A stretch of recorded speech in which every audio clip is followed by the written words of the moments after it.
nagkaroon na nabuo ang istorya. Nag-umpisa yan sa bahay na bato. Yung kabila daw. Yan. Yung bundok na yun. Bahay na bato yun eh. May bahay na... Nakikisali. May yan, yung kabilang yan na Mount Hagdan. May bahay na, may hagdan na. Tapos kung kayo nakakait ng marami, meron daw tinatawag na silyang bato. Yung mga bato. Di may hagdan, may bahay, may silya. Pag may silya, may may upo. Kaya may Mount Kandong, yung ibabang yan. Mount Kandong yan. Ha? Yung ibabang yan, yung kapataga yan. Yan ang Mount Kandong. Pagkatapos ng Mount Kandong,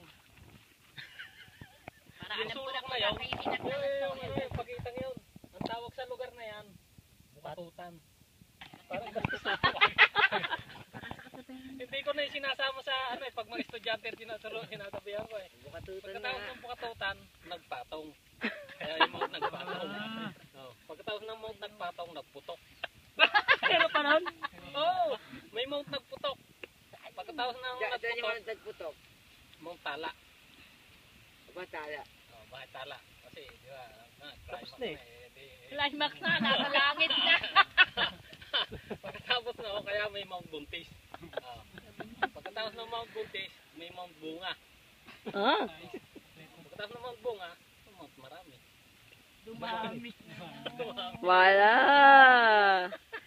Now you know. Tindi ng mga pangalan ng bundok, ano?